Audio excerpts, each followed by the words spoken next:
So we have an exciting episode today. Question I posed was, what are items that you did not consider taking maybe on your very first bike tour, but after going on several bike tours, you realize these items are worth having on your bike tour? Do whatever you want to do. You know, there is no right or wrong way necessarily to go about going on a bike tour. Don't let these items hold you back. If these are items that you don't want, you don't care about, great. So I have a list of 5 items that I personally will take on every single bike tour from now on. And I've also asked the bike touring community about items that they have found about useful items. Let's get on with the list then. One of the more common things to do on a bike tour is to fashion your own pillow by stuffing in clothing, or in the best case scenario, you have a down jacket of some sort that you can stuff into your sleeping bag stuff sack and fashion a pillow. I don't like doing that anymore. So my number one, the first item on my list of items that for me are a game changer and I will not be going on a tour without are pillows. This is a pillow that you just blow up with air and it packs super small. So this is like the cheapo version. I usually go on tours with pillows this size that in fact are already stuffed up, and I find that the level of sleep comfort outweighs the bulk that this takes up in my space. Again, this is a lighter option of a pillow.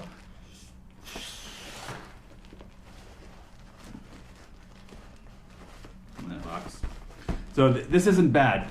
And again, if you still like to go light, this is more like, I would say, a backpacking pillow. I just won't go on a trip without a pillow anymore. And a comfortable pillow, all right? Something that you want to sleep in. And I would even go to the extreme and get even a blushier, already stuffed, beautiful travel pillow. Carry a pillow. Number 2, if you are somebody that likes to buy some vegetables, cut it up, garlic, all that good stuff, and cut it up, you have to have something like this. This little plastic thing is our cutting board. This went from Barcelona to Cape Town, South Africa on our bike tour. I hadn't brought something like this on previous bike tours. I would always use the lid of my pot to cut things, and at the same time dulling up my knife. It was tiny surface. It wasn't the best way to do things, obviously. This is awesome. I highly recommend a cutting board like this. The next item is, I'm going to take you on a little walk, a rear view mirror. Now, I've had a few different types of rear view mirrors. I think I still have gone on trips without a rear view mirror on my bike, but the level of safety it provides, and just if you're traveling with somebody, instead of having to turn around to see if they're still with you, you can sort of see. And again, on the most dangerous situations, you have sometimes trucks and cars going way too fast and way too close to you. So if you can glance every few seconds, especially if you hear a loud noise coming, to see what's going on, it could save your life potentially. I've seen on bike touring groups and things, people get brushed by cars. It's something that it's the most dangerous thing about being on a bicycle. So a rear view mirror is something I would urge you to consider for your next trip, and something big and something that is easy to see. So this is one example. Now we got this sucker. You don't sell stuff like this. This came from Malawi. So the really well constructed, but this thing is awesome. This is my wife's bike. Again, I would recommend a rear view mirror. That's item 3. Item 4, I'm wearing it. So I actually like to kind of look normal on my bike tours, but that's not necessarily only because I like to walk into the convenience stores and stuff and almost be like a normal dude. I think these shirts are super comfortable and super lightweight. They block the sun. They actually are airy. Think about the people that live in desert and super hot areas. They don't wear t-shirts, all right? And that's for a reason. So the sun bakes you. It was after my very first tour I realized this is the way to go. You can unbutton it, you can get some air if it's super hot, and then, again, the sun actually blocking you makes this item cooler. When we have the sun behind you, you can go ahead and pop the collar. You're not trying to impress anybody out there. If you need to go into a store, you don't need to look like a fool. You just put it right back down and you're good to go. So this is for girls and guys. I really recommend these kind of button-down shirts. And the good thing is you probably have some in your closet that you don't wear anymore that should be thrown away probably. But they can take them on their last route, all right, on your bike tour, because they will get pretty dirty. They're gonna get stained. Don't take the shirt that you want to wear to work next month after taking it on a bike tour for a month or even a week or two, because the collar will get stained up. You'll likely, and you could possibly wear them in the tatters, which is what I did on a few of my shirts, and you say goodbye. You give it an honorable burial, and you let it go. But it had a beautiful last ride, covering you from the sun and from the elements and all that stuff. Okay, my fifth item is electrolyte salts. When I lived in Barcelona, we had a few people stay from Warm Showers, a bike touring community that lets you host other bike tours, and you as a bike tourer can go stay at that place. Check out Warm Showers if you are not familiar, or if you are familiar, reacquaint yourself. It's a really cool organization. But they were unloading some stuff, a couple from South Korea.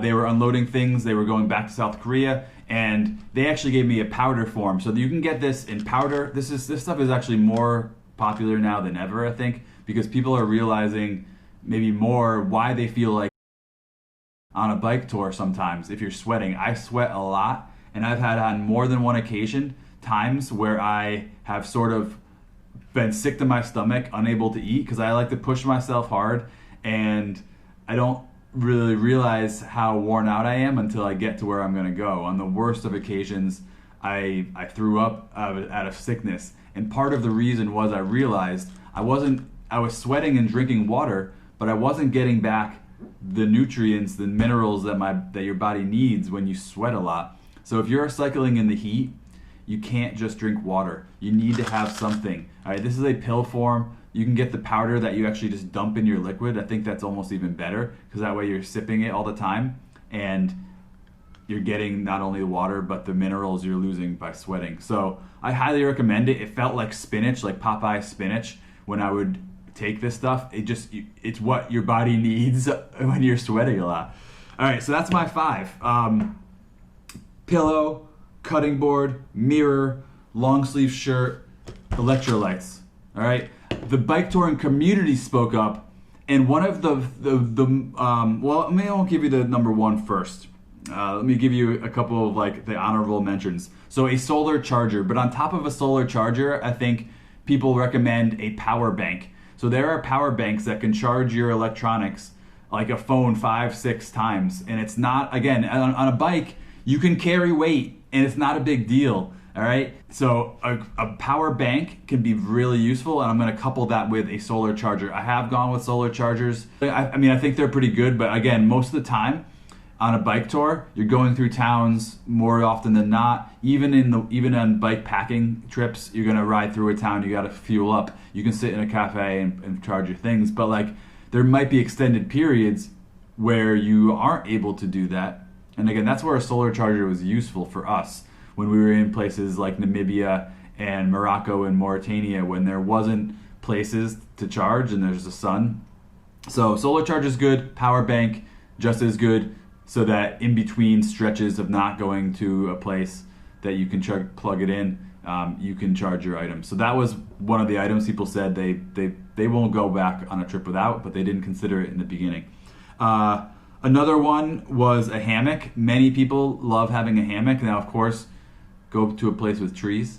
I've traveled with hammocks before. They're super comfortable. It depends on what kind of tour you're going on, because if you're exhausted at the end of the day, you're not going to swing up a hammock. But if you're taking rest days and chilling, I agree. Hammock, super awesome. A phone was an interesting one. I went on my first bike tour without a phone as well.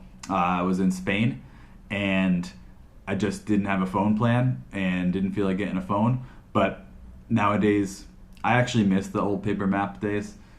Quick story, I went on my very first bike tour and in Spain, and my map I had no phone to do GPS stuff. My map was an entire map of Spain. That's what I thought was going to work to get me around the small roads of Spain. And it was like 5 days in when another bike touring couple saw what I was doing, and they were like, bro, what are you doing? they were leaving the area where they had a more focused map. Don't take a huge map of the entire country you're traveling in. It's not going to provide the detail you need on a bike tour. So, all right, and the number one thing, the thing that like I would say out of 250 people, this was commented on like 10 or 15 times, which is a lot, and liked the most. It's a camp chair. So I have never brought a camp chair. When I first started backpacking, I carried a chair. It was like a 5-pound old school, like 1950s folding chair. It was ridiculous.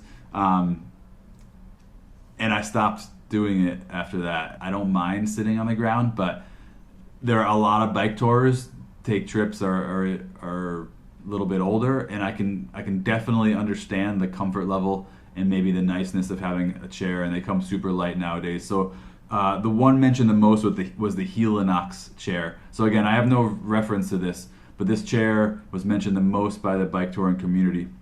So I'll stop there. That's our list.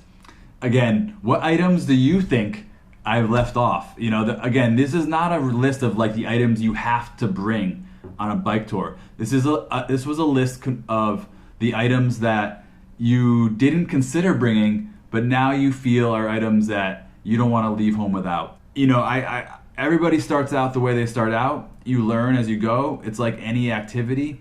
You make changes, you improvise, and you disagree with what other people are doing. So there's no exact way to do this.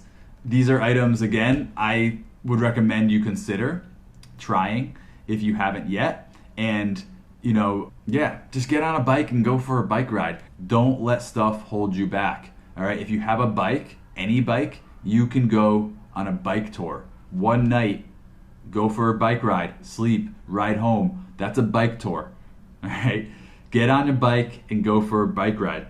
Comment below if you feel like I missed an item. Please, this is a brand new bike. This is a brand new channel. I plan to make more videos. I love bike touring. I know I'll get better at this. I have a lot to say. I want to teach you. I want you to experience bike touring as well. Once we can travel again freely, which some people already are and can, the world is still bike touring. Consider a bike tour. Plan a bike tour. Get on it. All right. I hope to see you guys next time.